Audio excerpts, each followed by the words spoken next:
Hi everybody, I hope you're having a great day. In this video I'm going to be covering Superboy Prime. He made his first appearance in DC Comics Presents issue number 87 in November of 1985.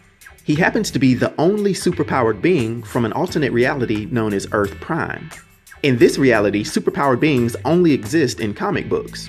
But, ironically enough, he carried the names Kal-El and then Clark Kent, at points later also carrying the titles Superman Prime and Time Trapper.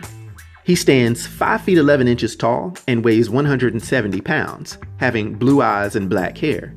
Now, Superboy Prime is a Kryptonian, and so therefore he possesses their powers under a yellow sun. But due to unique circumstances, he tends to be one of the most powerful iterations of anyone in the Superman family. His power was different from that of other Kryptonians due to the fact that his energy absorption was far more efficient, which gave him much greater power than the average. But because of this, he burned through his energy at a much faster rate than other Kryptonians. Also, his body wasn't limited to just processing yellow solar energy. He was able to absorb the green light of willpower also. But because his body processes energies much faster than other Kryptonians, he also has the downfall that if he's separated from these energies, he'll almost immediately revert to having no superpowers. This being said, he typically wore a custom-made armor, which constantly fed him yellow solar energy.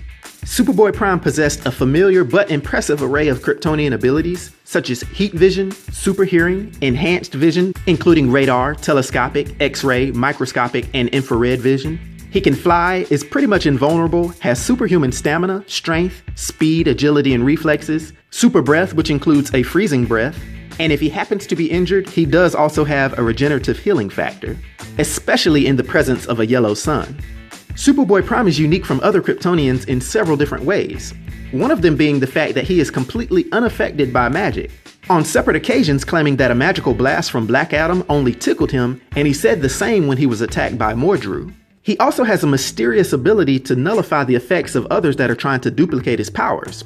This occurred when he was fighting Amazo, being quoted as saying, "Trying to copy my powers? Wrong."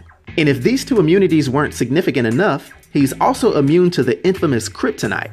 This is due to the fact that Earth Prime's Krypton was completely absorbed by its sun, so there were no pieces of the planet that were ejected by an explosion that could eventually make its way around and become Kryptonite.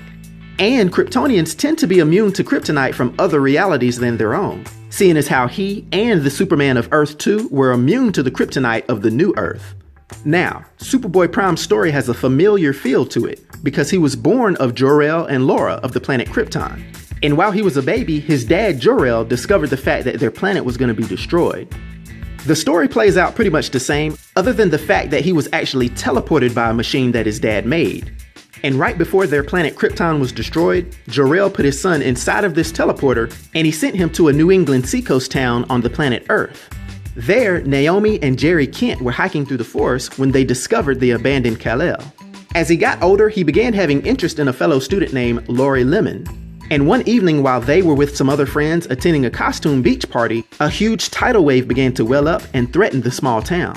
To their amazement, at that exact same moment, a vortex opened up above them and out came the real Superman. Also, a transformation took place of Clark Kent of Earth Prime. For the first time, his Kryptonian powers manifested and he discovered that he could fly and had super strength. Superboy Prime and Superman combined their powers to divert the deadly tidal wave. In return, Superboy helped Superman return to his reality, actually following along behind him, not knowing that he would never see his own planet again. You see, a huge wave of antimatter that was made by the Anti-Monitor consumed parallel dimensions and caused a multiversal catastrophe. In the wake of this destruction of the multiverse, there was only one universe left, with one version of the planet Earth, which was an amalgamation of 5 different universes, none of which included Superboy Prime's home. For a time, he teamed up with the aging version of Superman from Earth 2, as well as Alexander Luthor Jr. of Earth 3. Together, they fought against the Anti-Monitor in his own dimension.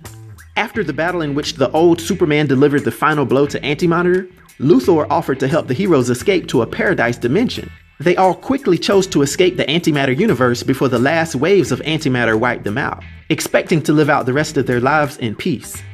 But as time went on, Superboy Prime became frustrated, angry, and homesick, wanting to return to the life he had. Luthor noticed his anguish and started manipulating him for his own purposes. In fits of frustration on 2 separate times, Superboy Prime's anger got the best of him, and he actually shattered the wall of their reality with his fists. Now, these blows were so powerful that they altered reality itself, and this is actually credited with some of the continuity changes and retcons made during Infinite Crisis. With the help of Luthor, Superboy Prime ended up breaking free. When they all left, Superboy Prime was there to greet Power Girl as she reunited with her cousin Kal-El. But when she discovered Luthor's metahuman-powered tower, Superboy Prime struck her down to be used for it. From there, he went to Smallville, Kansas, where he came upon the Superboy of that reality. He trash-talked that Superboy and accused him of being unworthy of the title, engaging in a huge fight with him that spanned the whole state. Although the Doom Patrol, Justice Society, and Teen Titans came to help out, Superboy Prime proved to be too powerful for all of them, brutally attacking them and actually killing several of them. At this, the speedsters Jay Garrick, Wally West, and Bart Allen grabbed Superboy Prime and used their combined super speed to propel him into the kinetic dimension known as the Speed Force. This act trapped him for a period of time, and it's actually noted that he fears speedsters due to this event.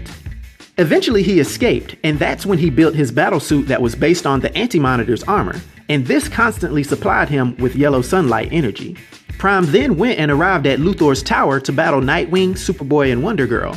After a quick fight, Connor, aka Superboy, grabbed Superboy Prime and flew into the tower, destroying it. But Superboy Prime wasn't even fazed by the attack, and he escaped just as Connor was killed by the rubble. Superboy Prime also showed up at the Battle of Metropolis, killing both heroes and villains with ease. He was cutting a brutal path through the ranks when he was met up with Bart Allen in his grandfather's uniform. He was caught off guard by the speedster and actually started getting beat. But before he could get put down, he actually left Earth and went on a mission to destroy Oa in an attempt to cause another Big Bang to reform the current universe. While he was en route to do this, he was confronted by the Green Lantern Corps, and it was noted that he straight decimated them, killing 32 of them in the process. Towards the end of this battle, he was caught up with the older Kal-El and the mainstream Superman that we all know and love, Kal-El. It took both of them together, but they did force him through Krypton's red sun, and that depowered him. All 3 of them ended up crash landing on Mogo, where they continued to fight. And although the elder Kal-El's power levels were still intact, he was still no match for the fading powers of Superboy Prime, who literally beat him to death.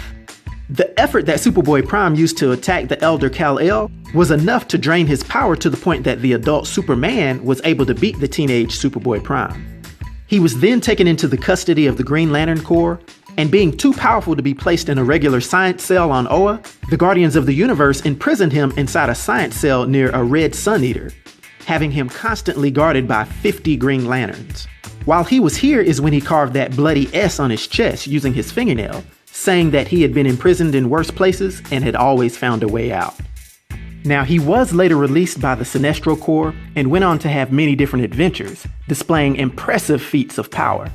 Subsequent to this, there were times that he walked through multiple Lantern Corps, he engaged and defeated the powerful Daxamite Sodom Yat, and in the countdown to Final Crisis, there was even a scenario that he set up a base of operations in the Source Wall, and here he actually captured and tortured the 5th dimension Mr. Mxyzptlk, and attempted to force him to use his reality-altering abilities to create his home world. It's due to all of these things, his impressive display of powers and abilities, and his massive influence on the DC Universe, for my 1 to 10 rating, I'll give Superboy Prime a rating of 10, which is a legendary rating. I hope everyone enjoyed this video. I'll talk to you next time. Be sure to like and subscribe to The New Sage.